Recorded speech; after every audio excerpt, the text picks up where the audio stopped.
lovely to be with you. And of course, it was a very sad occasion when I came here for the first time to commemorate our friend's Adam. I discovered that you all call him Adam. We never called him Adam. We called him St. John, because his name was Adam, St. John, Peter. So he chose whatever he likes. So, and he worked for the foundation for 15 years. So we worked very closely. He was a real brother to me. And I spent time with St. John more than I spent time with my family. And even without him, I wouldn't have been able to write my first book, The Culture of God, because I can't sit and write and stare at a screen. Not for me. So he said, I'll help you. You have to write this book. So he would sit in a big space, empty, table, a chair, and him with the computer. And I would circle around him and speak. And he would type. And I would speak, and he would type. And then he would say, stop. What do you mean by that? And I would explain. Of course, coming from Syria, some things, or to write a book not in your mother tongue, is not easy, I have to say. Well, so, and especially also the thinking. We have a different way of thinking in the Middle East. And sometimes I would drift into the Middle Eastern mode, and he would say, stop, what do you mean? I would explain. He said, yes, this explanation should not only be in your head, it should be in the book.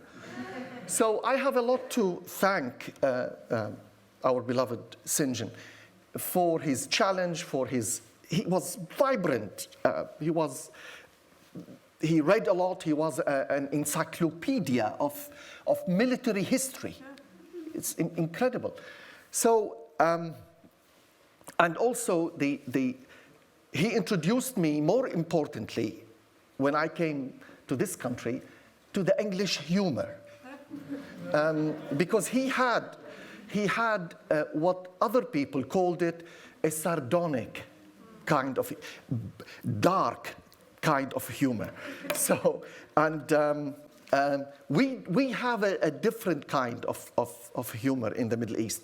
And he would say something, I would explode laughing, and no smile on his face. And he introduced me to the whole sense of humor, which I believe we are losing in this country because of what so-called political correctness. You have to be politically correct for everything. If you open your mind, you must be either racist or sexist or phobic of certain kind, or against somebody. Whatever you say, however you move, you are offending somebody. To the extent when I speak, not preach, but speak and give talks or lectures, the first thing I say, guys, I am not politically correct. If you are offended, tough.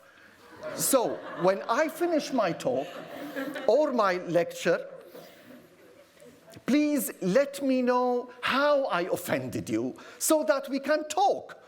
But if you want to be offended and feel miserable about yourself, go ahead. So I'm by nature not politically correct. Why? I think God created us to communicate and not to walk on eggshells when we talk with each other. Of course, as long as I don't intend to hurt you, of course we will fall into a kind of miscommunication. And the miscommunication is a communication. So don't be afraid of miscommunication, because you will have the chance to engage with the person and communicate and explain yourself. So the whole mission and vision of the Awareness Foundation came from that miscommunication and from two things, from ignorance and the culture of fear. And when Jesus said to Peter in the story we heard, do not be afraid, many times in the gospel, Jesus says to the disciples, do not be afraid. Do not be afraid, do not be troubled.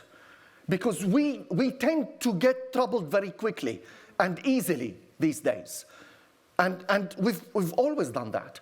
So when I came to the West, always the first question I was asked, which in the beginning really surprised me greatly and disturbed me. They said, even before I was ordained, Nadim, when did you become Christian? At first, I didn't understand the question. What do you mean, when I became Christian? When I became committed Christian? You know, these questions, when are you saved? But no. When did you become Christian? So then I understood that they meant I was a Muslim and became a Christian only for the fact that I come from Syria. Only. Nothing else. I came from Syria, it means I was a Muslim and I became Christian. What an ignorant question. Well, not ignorant about Syria, ignorant about your faith. Well, my friends, let me shock you and tell you that Jesus was not born under Big Ben. Well, I know you are shocked now. Or under the Eiffel Tower, or under the Empire State Building. Sorry, guys, Jesus was born in Syria. Hello? Because of that, the subtitle of my book is The Syrian Jesus. Well, when I wrote that book, a priest, of all people, wrote to me a tweet responding to the title of my book and said, capital N with 10 O's. No, Jesus was not Syrian. I thought, here we go. And a priest.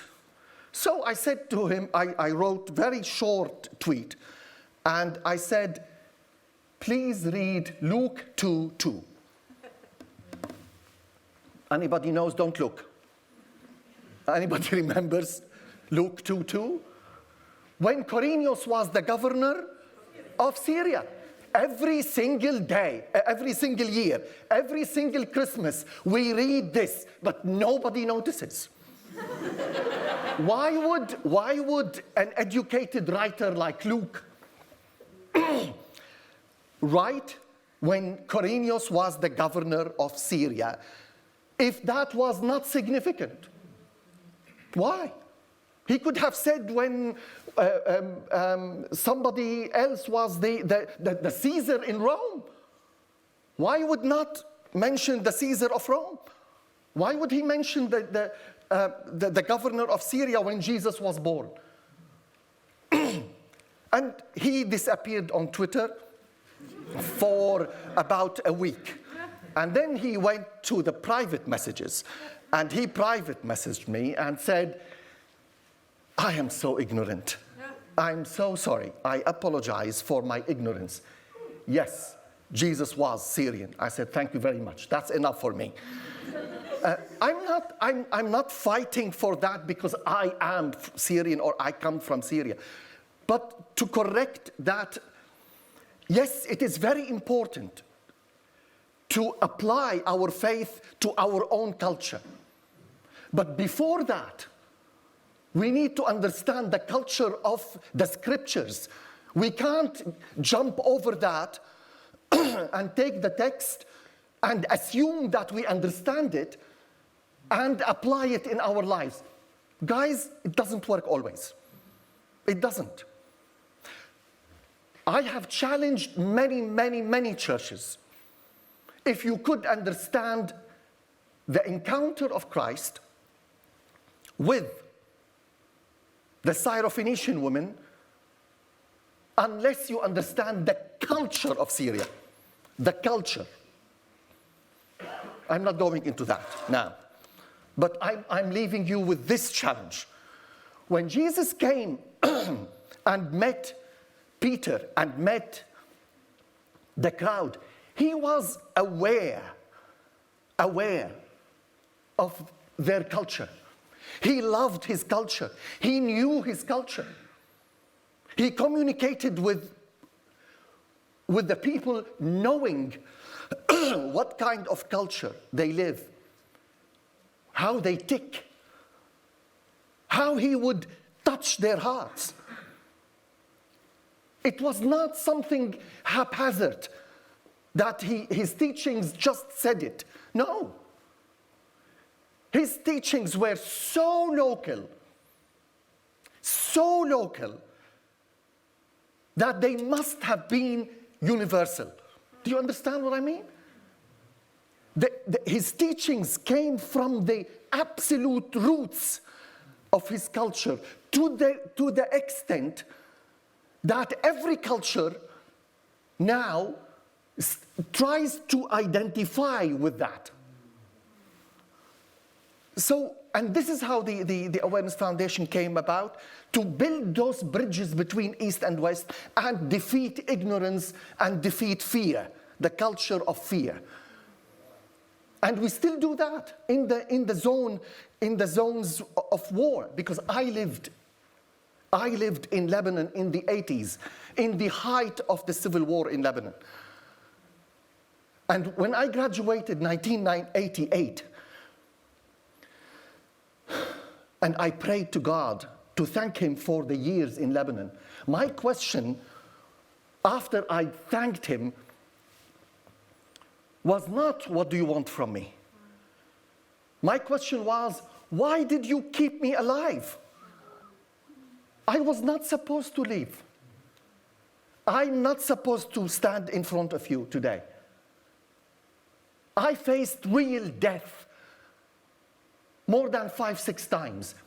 Death. When you survive that much, you start asking, come on, what do you want? Once, twice, 3 times, 4 times? Well, stop. What do you want? So every day after 1988 is a bonus for me. And every day I say to him, what do you want today? Because I'm not supposed to be here. And I'm aware of that every day. Imagine you are living every single day being aware that you shouldn't be there. And when I read the story of Jesus calling Peter, it resonates with me because I grew up on the Mediterranean Sea. I come from fishing communities. I know exactly that when Jesus said to Peter, go to the deep, how Peter felt and how his heart sank. Not again. And when he said, go to the deep, and not only go to the deep, and let down your nets. Oh, God, not again today. Because I know what it means. I know what it means to go all night fishing and coming back empty-handed. And then somebody says, go to the deep, and outside the fishing time. Outside the fishing time. And said, go to the deep and let down your nets. Peter wanted to say to Jesus, look, I am a master of the sea. I lead a boat. I know what I'm doing. Who are you to teach me to fish? I am the master here. And he was thinking, but he had love and respect for Jesus. Don't forget, in chapter 4, Jesus did the mistake of his life. He healed his mother-in-law. So Peter would not have forgiven him. I mean, would have loved him. And he would say, I know this man. And also, he taught the crowd from his boat. So Jesus was not a stranger to Peter. But still, the ask was too much. So what would he say? Okay, master. What did he say? Master. What does it mean? In Greek, epistatis, which means boss. He said, boss, by saying the word boss, what did he do? He surrendered his authority. He surrendered his mastership of the boat to Jesus. And said, in one word, look, you're the boss now. All the night, I was the boss. And I brought nothing. So, you think you could do it? Be my guest. So, boss, master. Okay, let me explain to you.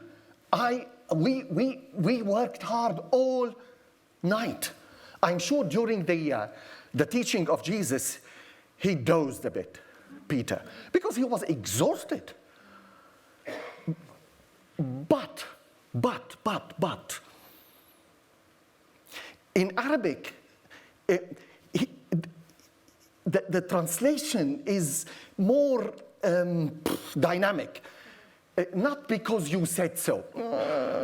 I don't like the translation, because you said so. In Arabic, it says, according to your word. Because in the Middle East, your word is you. When I say, Alison, you have my word, I will come and be your guest. That's it. And I know from our late chairman, who was in shipbuilding, he used to say to me, Nadim, in my field, our word was enough. For years, I never signed. It was enough to say a word. Now, okay, try to sail in life with your word only. You will be stepped over all the time, and nobody would believe you. In Syria, at one time, because you were Christian in Syria, you were exempt from giving the oath in the court, because Christians do not lie. Imagine.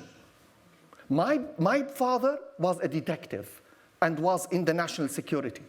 And he was summoned to courts many times of different cases. And he would say,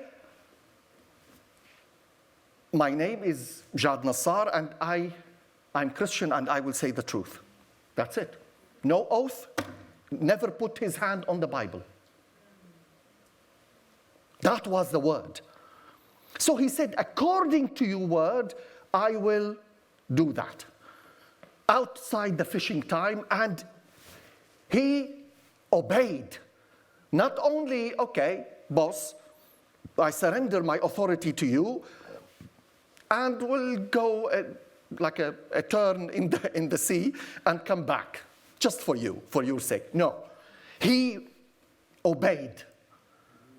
And they went to the deep and let down the ship, the the nets. And the nets were full. Here, as always in the gospel, my friends, the target, the heart of the gospel, every time Jesus speaks, or in every encounter of Jesus, remember when you read the gospel, any of the narratives of the gospel, all the 4 narratives, the heart of everything you read is who Jesus was, the identity of that man. Everything points at who Jesus was. And this is exactly what happened here.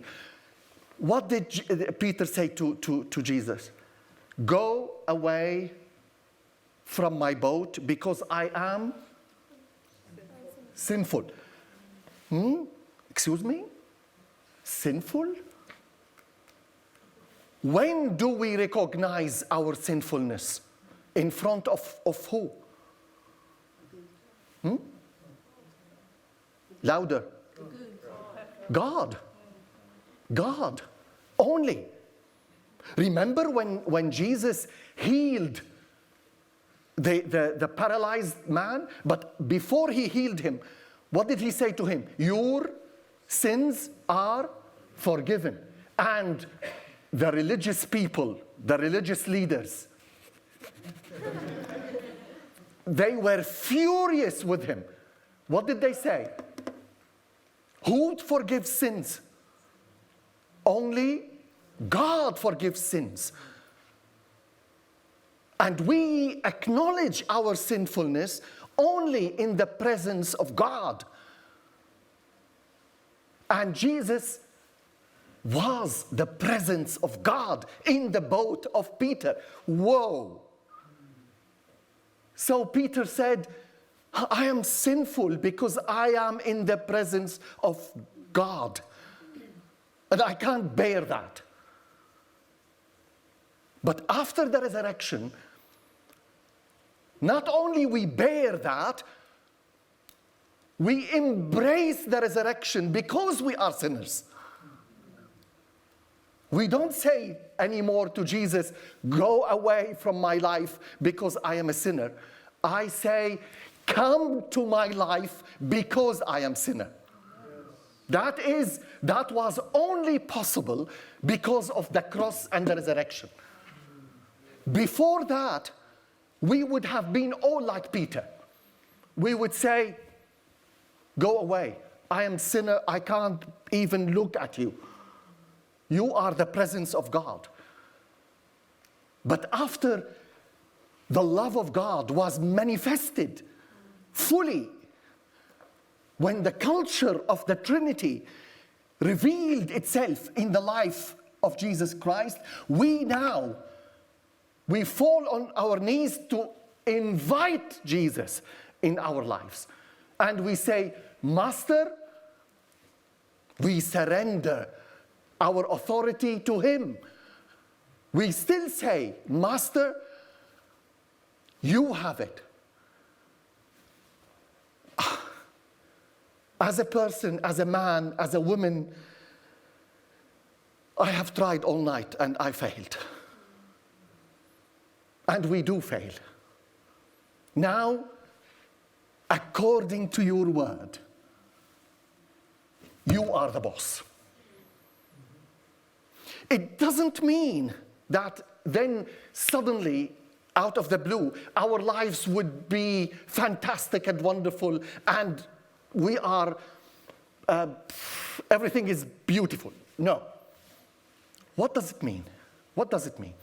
It means the quality of life inside me changes and becomes that quality that no one can touch and no one can spoil. I tell you an example for that, and I have to shut up very soon. When Paul said, rejoice in the Lord, and again I say, rejoice. Where was he? in prison. He was in the deepest darkness of prison at that time, not the 5-star prisons in Rome or wherever he was. He was in prison with the chains in a horrible cell. He was able, because the master was Jesus of his boat, because the master of his boat was Christ, he was able, whatever his situation was in the darkest moment of his life, to scream to us all and to eternity, rejoice in the Lord. And I say again, rejoice. Not because he was dancing and it was a party. No, because the quality that he got,